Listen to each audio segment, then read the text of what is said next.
6. First, the highlights. Lagos State government plans more investment on water transportation. National Information Technology Development Agency warns Nigerians against fraudulent QR codes. On the foreign scene, 2 people die, hundreds homeless after South Africa fires.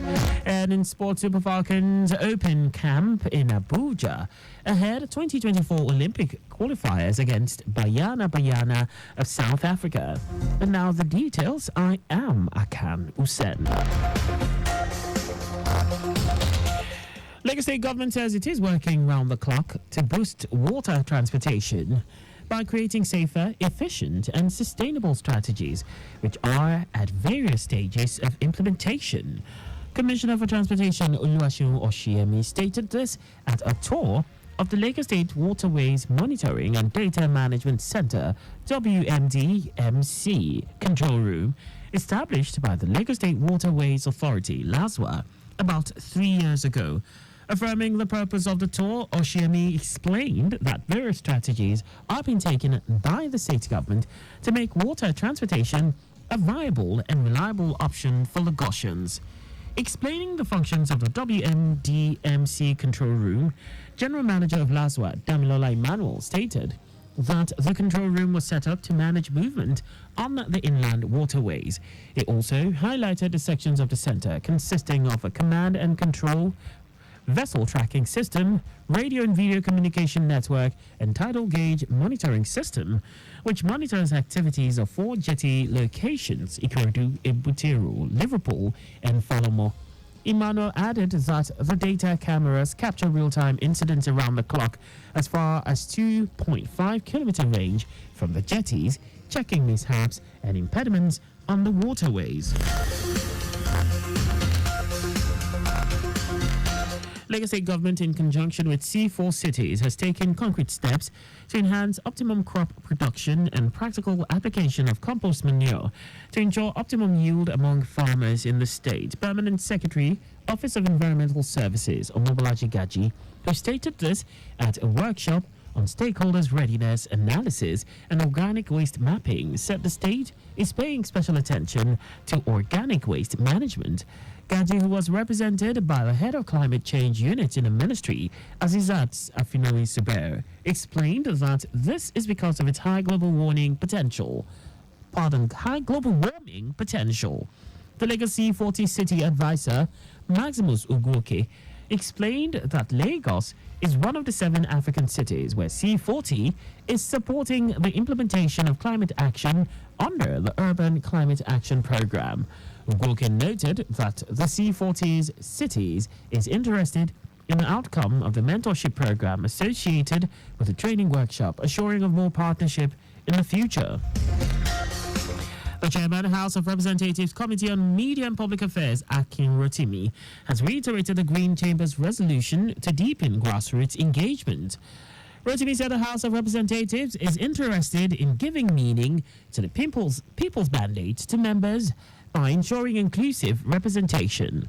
The lawmaker spoke at Ikole Ekiti during a one-day retreat with the theme, Building a Team That Leaves No One Behind, where he presented appointment letters to 85 legislative aides and assistants, which included 26 persons with disabilities, PWDs. According to him, the 26 PWDs will serve as contact persons for the PWDs and play a crucial role in advocating for the rights and needs of the disabled within the Ikole Oye federal constituency. The federal government says Cloud Migration Initiative will create revenue-generating ventures for Nigeria. Minister of Science, Technology and Innovation, Uche Naji, made this known during a major deal sealed between a tech consulting powerhouse and the Federal Ministry of Science, Technology and Innovation in Abuja. According to Naji, the initiative aims to modernize the infrastructure, optimize public and private sectors, and revitalize many of the traditional revenue-generating ventures through highly sought-after strategic partnerships. And now to the rest of the stories. The National Information Technology Development Agency, NITDA, has advised Nigerians to exercise caution when scanning QR codes due to the surge in fraudulent activities orchestrated by scammers. In its advisory, the agency highlighted the alarming trend of people exploiting QR codes for various fraudulent schemes, including phishing scams, payment fraud, data theft, and identity theft. QR codes, commonly recognized as machine-readable codes, composed of black and white squares, are typically utilized for storing URLs or other information accessible by smartphone cameras. The advisory serves as a reminder for users to remain vigilant and implement necessary precautions before scanning QR codes to mitigate the risk of falling victims to cyber scams. Socio-Economic Rights and Accountability Project SERAP has urged the 36 state governors and the Minister of the Federal Capital Territory, Abuja, Nyesom Wike, to publish copies of the loan agreements and the spending detail of some 5.9 trillion naira and 4.6 billion naira loans obtained by their states and the FCT, including details and locations of projects executed with the loans. SERAP also urged them to promptly invite the Independent Corrupt Practices and Other Related Offences Commission, ICPC, and the Economic and Financial Crimes Commission, EFCC, to investigate the spending of the domestic and external loans obtained by the states and the FCT. This comes after Kaduna State Governor Uba Sani stated last week that the immediate past administration of Nasir El-Rufai left $587 million, 85 billion naira debt, and 115 contractual liabilities, making it impossible for the state to pay salaries. Now to foreign news. 2 people have died and about 2,000 are left homeless when fires engulfed hundreds of shacks in 3 separate incidents in South Africa's Cape Town during the weekend. Emergency services say 2 of the fires occurred on Saturday evening and 1 in the early hours of Sunday morning. In a statement, the Cape Town Fire and Rescue spokesman, Jermaine Carrels, said an adult male and female sustained fatal burn wounds and were declared deceased by medics at one of the informal settlements.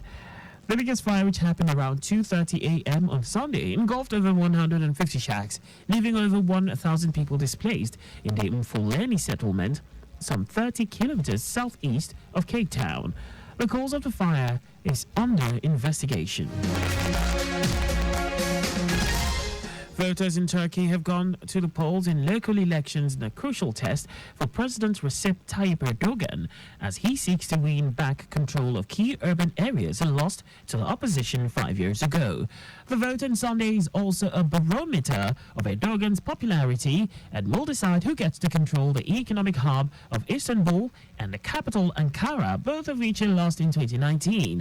The 70-year-old Turkish leader has set his sights on wrestling back Istanbul, a city of 16 million people where he was born and raised and where he began his political career as mayor in 1994. And now sport. Captain Rasheedat Ajibade will be among the early birds as the camp of Nigeria's Super Falcons opens for the African final qualifying fixture for this year's Women's Olympic Football Tournament against the Banyana of South Africa. The 2 teams, arguably the best women's football squads on the African continent, are vying for one of the 2 tickets from Africa for the Paris 2024 Olympic Women's Football, with the first leg taking place at MKO Abiola National Stadium, Abuja, on Friday. The return leg is scheduled for the Loftus Versfield Arena in Pretoria 5 days later. Meanwhile, the South Africa's delegation, including 24 players, will land in Abuja on Monday evening. And that's all for the news at 6. Just before we go, please do not drive beyond specified speed limits. You can follow us and like all our various social media platforms. On X, formerly Twitter, Traffic Radio 961. Instagram, Lagos Traffic Radio 961. Facebook, Lagos Traffic Radio 96.1 FM. On YouTube, subscribe and watch us live on our channel, Traffic Radio 961. Did you know that the Sanwo-Olu administration renovated 5 libraries, Ekpe, Badagry, Itiosa, Amodofin, and Ikorodu? You can get more details on the Lagos State Government website. To end the news, here are the highlights of the major stories. Lagos State Government has confirmed that it is working round the clock to boost water transportation by creating safer, efficient, and sustainable strategies, which are at various stages of implementation. The National Information Technology Development Agency, NITDA, has advised Nigerians to exercise caution when scanning QR codes due to the surge in fraudulent activities orchestrated by scammers. We also told you that 2 people have died and about 2,000 are left homeless when fires engulfed hundreds of shacks in 3 separate incidents in South Africa's Cape Town during the weekend. And in sports, Captain Rasheedat Ajibade will be among the early birds as a camp of Nigeria's Super Falcons opens for the African final qualifying fixture for this year's Women's Olympic Football Tournament against the Bayana of South Africa. For a contact with the newsroom, please send a message to info@trafficradio961.ng. And that ends the news broadcast compiled by Adirayo Idowolaya. I am Akan Usen. Thanks for listening and please stay safe. Good evening and happy Easter.